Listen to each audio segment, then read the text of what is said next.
Oh, far too good a day not to do a car video. Have like this hail / sleet going on outside. Just dropped my daughter off at school. And now I want to get deep with you. But before we do that, I want to let you know 2 things. First of all, as always, I'm offering free 15-20-minute consultations to you if you're interested in getting help with the ideas we talked about in this channel. You can email me at info@radicalcounselor.com to set up a time for a free consultation and to see if additional coaching would be beneficial for you or something you want to do. And secondly, next Tuesday, April 9th at 4:30 p.m. Eastern, 4:30 p.m. Eastern, April 9th, which is a Tuesday, I'm going to have a free group coaching session, which is very different, granted, than one-on-one coaching with me. But these group sessions are, usually a lot of fun, and we get a lot of insights and we get to share things with each other in a safe, supportive setting. So if you would like to join us, I welcome you to. If you're part of my mailing list, you will get an email with the Zoom information. If you're not part of my mailing list, I will put the link below to sign up for my mailing list, or you can just email me again at info@radicalcounselor.com, and I'll get you that Zoom link. Next Tuesday at 4:30 p.m. Eastern. Let's dive into it, shall we? A lot of the time, when it comes to,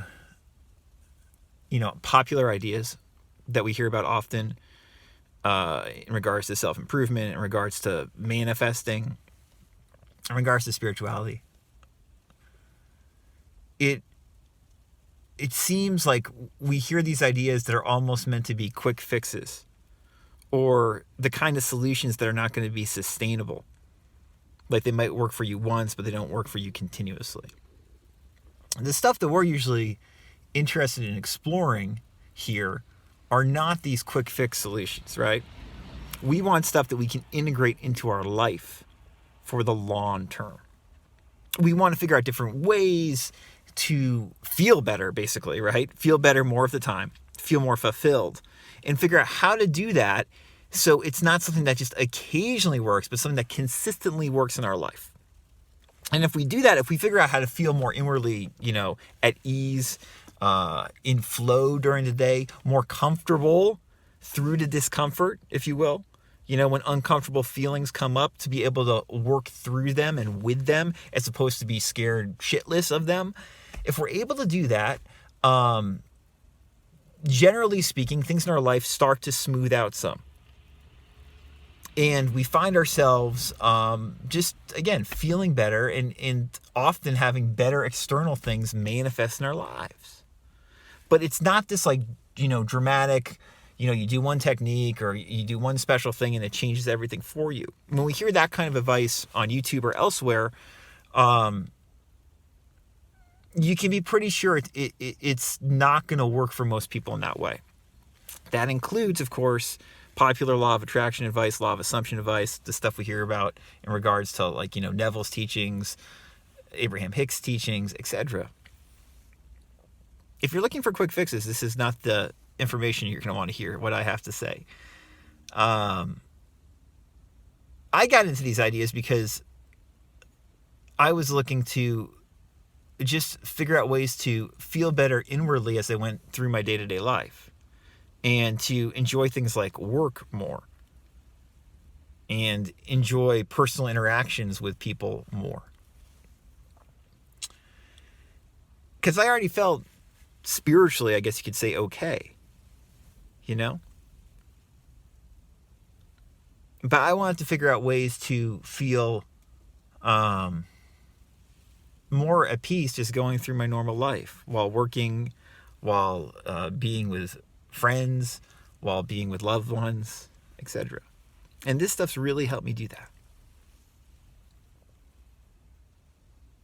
But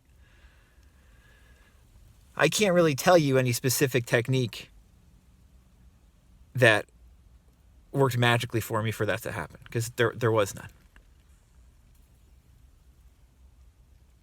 The key thing for me that, improved my life on a practical level while making me feel, one could say, more fulfilled,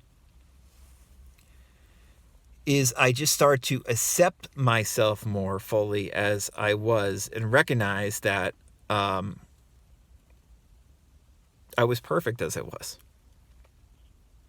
Which is not a concept that was foreign to me before I got into these manifesting ideas, mind you, at all.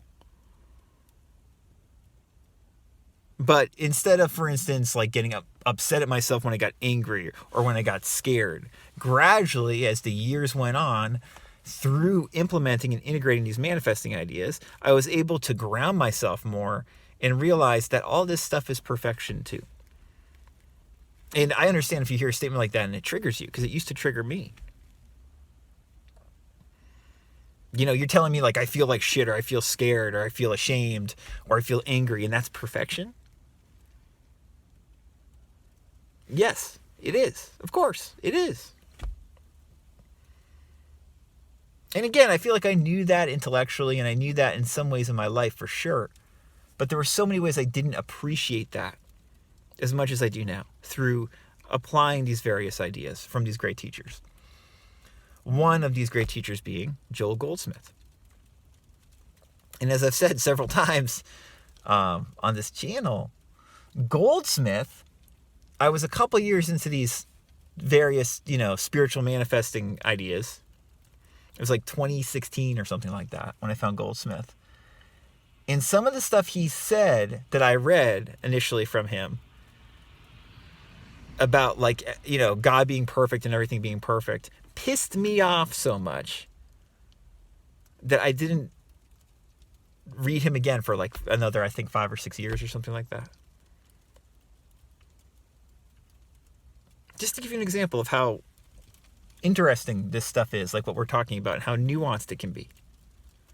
This is somebody now that I've, the last year and a half or so have, or maybe coming on 2 years, like have read just about, I've read, but more like meditated upon what he's saying, probably more than any other manifesting teacher in that time, last year and a half. I've pondered a lot of what Goldsmith is saying. But initially when I found it with all his religious language and saying that God is perfect and everything is perfect in God's eyes, I was like, this guy's just, he means well, but he's too pretentious or off or whatever. Now I don't think that.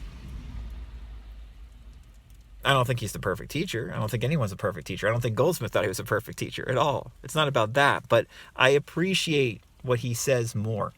And this is, again, like what's so interesting and fascinating about these ideas when we actually start integrating them in our lives. And don't look at them as like a quick Band-Aid or some spectacular fix, but something that we can implement and utilize for the rest of our life if we want to. And that's the kind of information, at least for me, that Goldsmith is sharing. And again, this isn't about Joel Goldsmith. This isn't about Tim. This is about you and figuring out, like, what is it, what are the things that, like, make sense to me intuitively? And Joel Goldsmith is one of these teachers for me, his teachings. And today I want to read a passage that I found very profound from my favorite Joel Goldsmith book, Invisible Supply, which I've read from many times.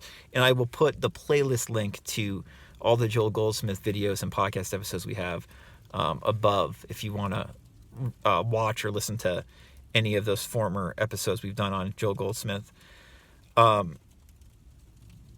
want to read this passage because this is something he's talking about here that I've appreciated a lot more, I would say, over the past half year or so. And it you're going to, I think, see how it relates to what we're talking about in terms of perfection. Because, I heard my whole adult life, I heard everything is perfect, right? And I understood that conceptually, right? Intellectually, and appreciated it. But I couldn't tie it together with like my subjective life. You understand what I'm saying? I feel like you recognize an objective truth and then subjectively you can't apply it.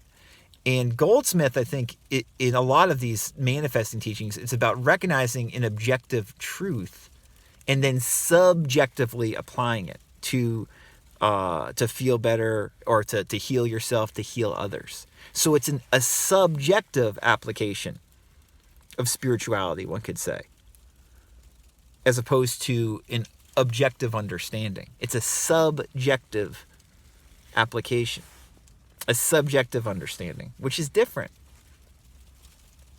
Anyway, here's the passage. And he's talking, about Mary Baker Eddy, and, Christian Science, right? He says, and he makes a great point here. Here's the passage. On one wall of every Christian Science church is a sign that states, divine love always has met and always will meet every human need. As I sat in a Christian Science church one evening, I looked around at all the people I knew there and thought, it isn't so. I know too many who have waited years for that divine love to meet their needs, and it just has not happened. Then I pondered on Mrs. Eddy's reasons for choosing those words, because she must have had a special reason. As I pondered, it suddenly dawned on me that Mrs. Eddy was right, but that the people had not interpreted the words correctly. Divine love is not something in outer space. Divine love is inside. Therefore, it is the divine love that we express that meets our human needs. Unless we are expressing an impersonal, impartial, universal love, there is no love meeting our needs. That evening, I saw that there is no divine love out there somewhere. God is not out there somewhere meeting our needs. God and his divine love are within us. But as long as we are not expressing it, it cannot meet our human needs. Divine love constitutes forgiveness, charity, benevolence, kindness, cooperation, sharing. All of these, and any others you can possibly think of, constitute divine love. If we do not express divine love, it will not be returned to us to meet our needs. As you can imagine, this realization brought a change into my way of life, because I saw then how foolish it is to sit around waiting for God to do something. That would make God a do-nothing, and that cannot be, because God is forever being God.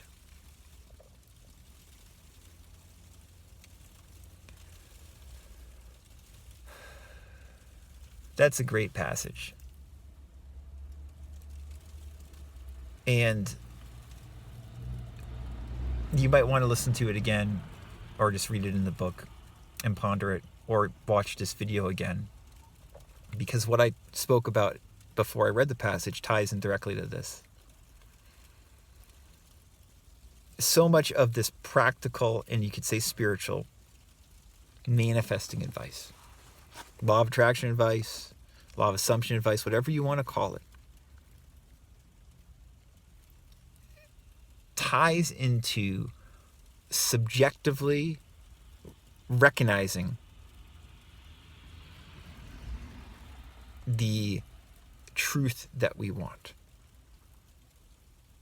Goldsmith gives another example of electricity always existed, but until we recognized it, it was no use to us.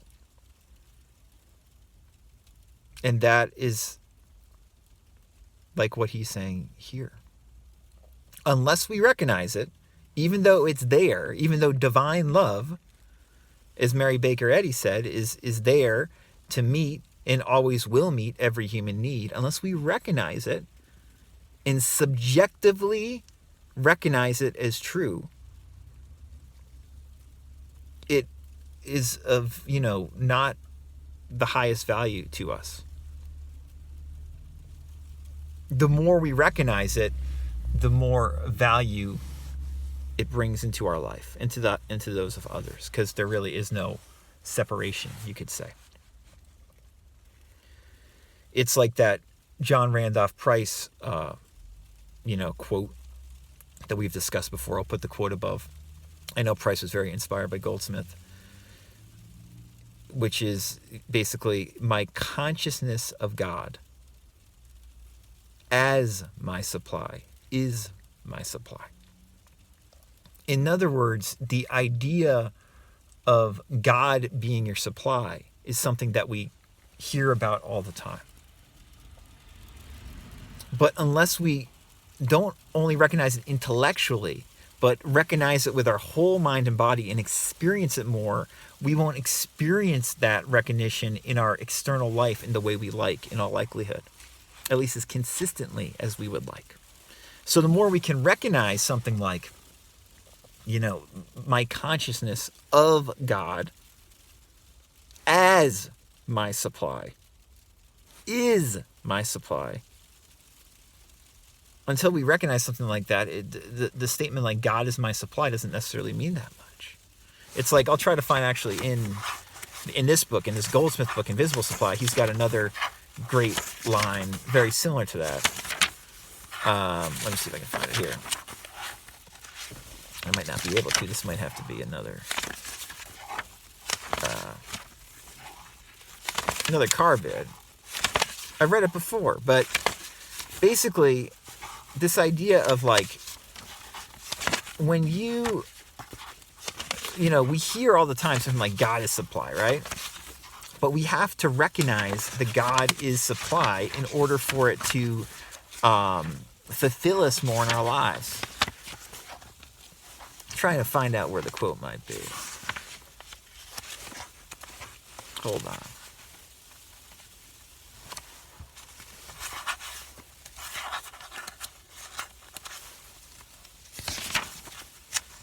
It can be difficult to turn the page. Here it is, with one hand as I hold the phone. This is also from Invisible Supply. This is what we're talking about recognizing, right? Goldsmith writes, you may say, but I do recognize God as the source. Or, you could say, I do recognize God as my supply, right? Or that my imagination creates my reality, right? If you want to use law of assumption terms. Goldsmith says, you may say, but I do recognize God as the source. He then goes on to write, how often and how consistently do you? It must be more than an occasional thought. It must be a continuous activity until your consciousness is so imbued with the realization of God as the source that it becomes automatic and you no longer need to consciously think of it. Then the flow begins.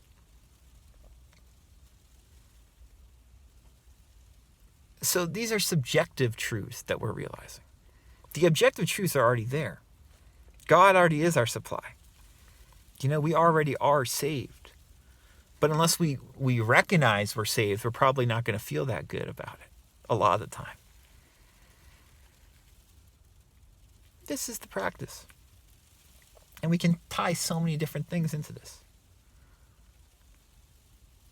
So this is, again, the deep stuff. Lifelong stuff to contemplate, in my opinion. And, very interesting to explore. I'd love to explore it with you if you're sincere about exploring it. Again, I can be reached for individual coaching, or you can join us for our group coaching next Tuesday at 4:30 p.m. Eastern. To contact me, I can be reached at info@radicalcounselor.com. I hope this was helpful.